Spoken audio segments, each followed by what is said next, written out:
PA Swarm King here. It's about to be a new year. It's time for a new attitude. And that new attitude should be stop buying bees, people, please. I'm very excited to make this video on getting free bees, catching swarms. I don't think anyone's ever made a swarm trapping video. I don't think there's one on YouTube yet, so this is going to be the first one ever. Let me check that out really quick and make sure. I'm going to fact check myself really quick. 6 hours later. Alright, well, as it turns out, maybe this isn't the first swarm trapping video ever made. There's approximately 72,000 videos on swarm trapping. So we're going to make it 72,001. But let me save you some time. I just watched them all. And there's a couple okay ones, but most of them aren't really that great. I've been doing this a little while. I've tried all kinds of things, and I'm going to show you in this first part of this video how to catch free bees if you already have some bee equipment. You don't really need bee equipment to catch bees initially in swarm traps. But if you do have extra bee equipment, I'm going to show you how to catch bees with that. And we're going to start from the bottom to the top.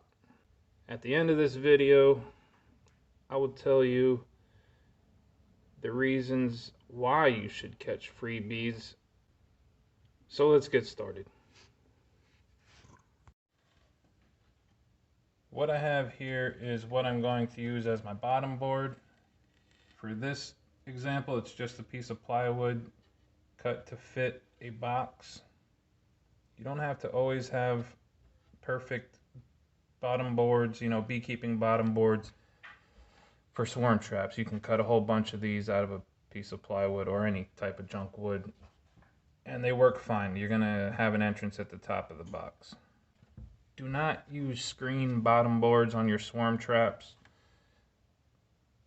Often, if you do, they're going to land on your box, but they're not going to go in. I've seen it a million times. I've never caught bees in a box with a screen bottom. You're going to hear from people that have caught bees and things they worked, but I'm not talking about things that kind of work sometimes. I want to talk about what really works most of the time. So we have our bottom board. The next thing you're going to need is a box. In this case, I have a 8-frame deep box. Now, the question I get a lot is, can you use a 5-frame nuke to catch a swarm? Yes, you can, but that's not going to catch a single 5-frame nuke box is not going to catch the big swarms that you want early in the season. I've caught swarms in 5-frame nuke boxes, but it's very rare. You might as well have something big enough to catch the big ones, and it'll also catch a small one.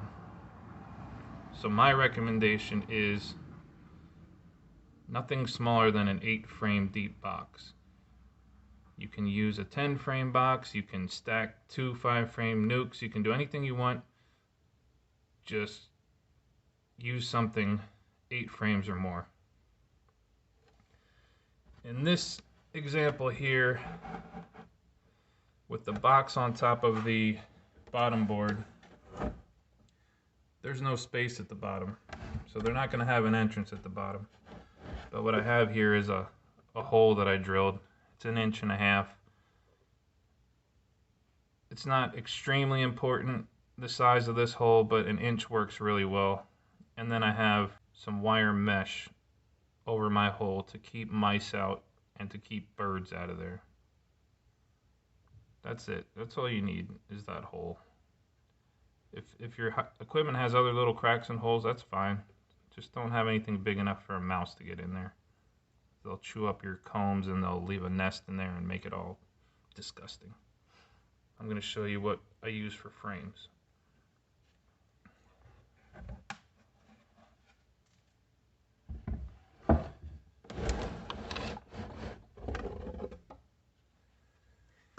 So what do you think when you look at this? You see there's some honey in here, some dark comb. This is perfect, right? No, it's not good at all. Don't put any honey in your swarm traps. You're just going to get a bunch of ants in there. Some robber bees are just going to go in there. They're not going to look at it as a home. I see too many people setting up swarm traps with honey frames in there. They get bees flying in there. They think they caught a swarm, and they don't have anything in there. They just got a bunch of robber bees. So don't use honey in your swarm traps, okay? Okay? Don't do that.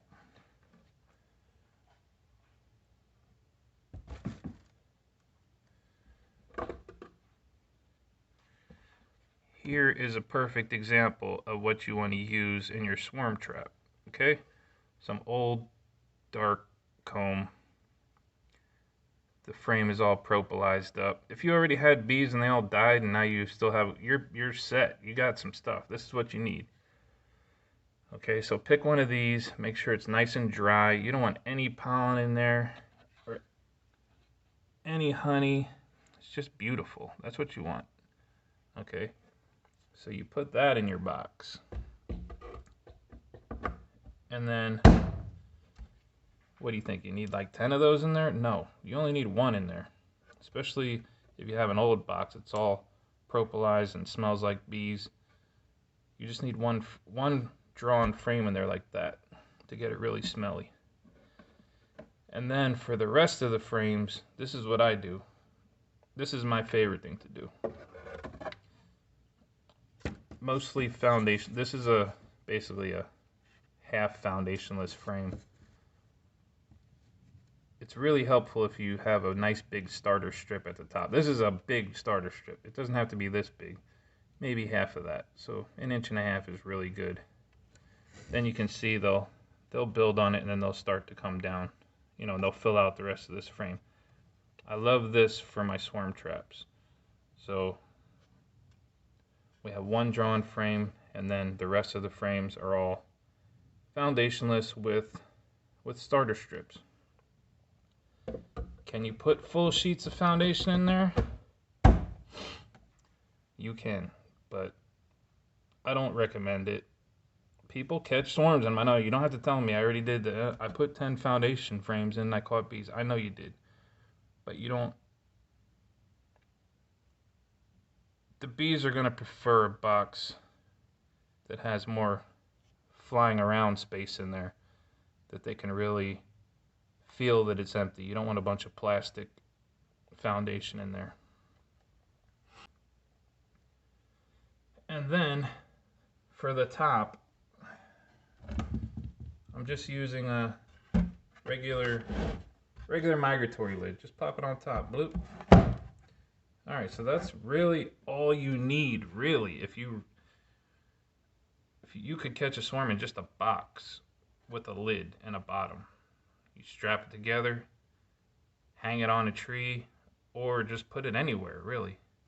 If you have equipment that's this old and used and has had bees in it, you really don't need a swarm lure in there. And you have to be really careful with swarm lures such as lemongrass oil or certain sprays that we're not going to mention in my comment section. But you have to be careful with those.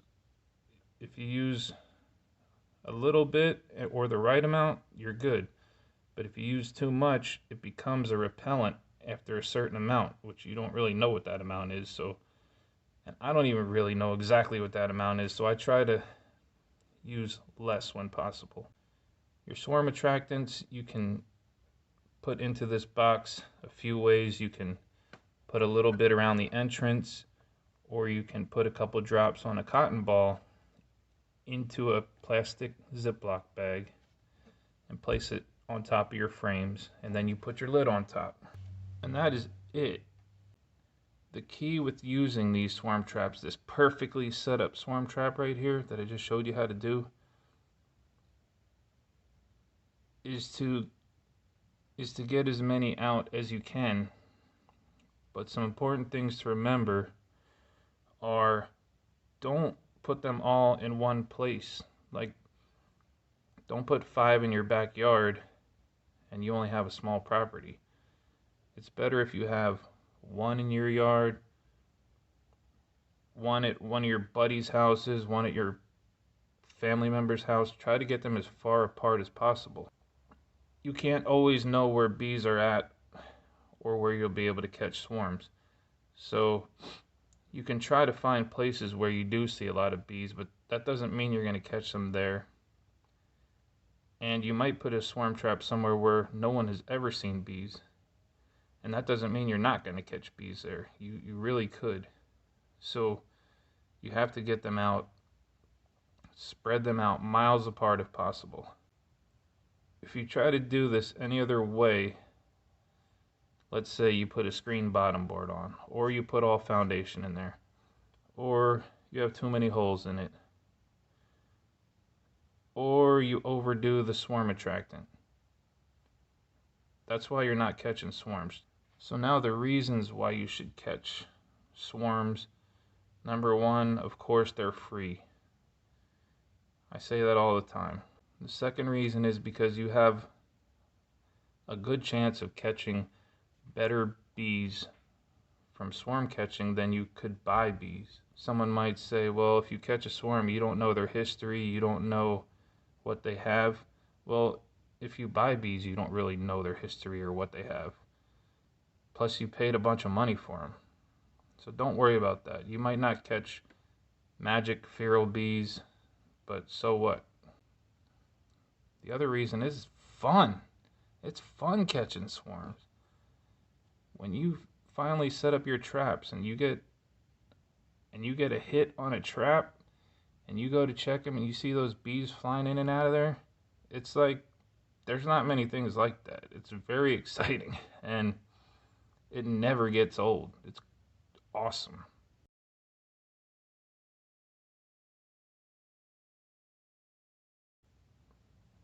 So in my next swarm trapping video, I'm going to show you how you can catch bees if you don't have so much extra equipment. Not everybody has a bunch of extra equipment they can just have randomly all over the place hoping to catch swarms. There's other things you can use.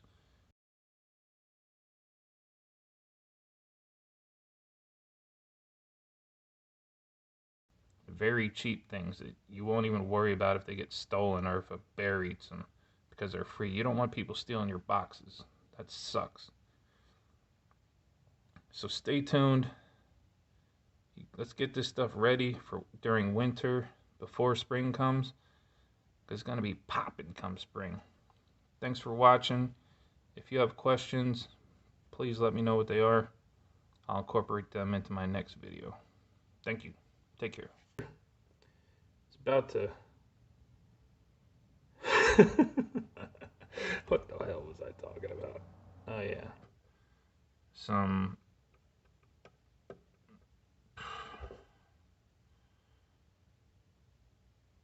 What the fuck is this shit called? Oh gosh. I know that shit makes sense. Basically, don't put them all together. Spread them out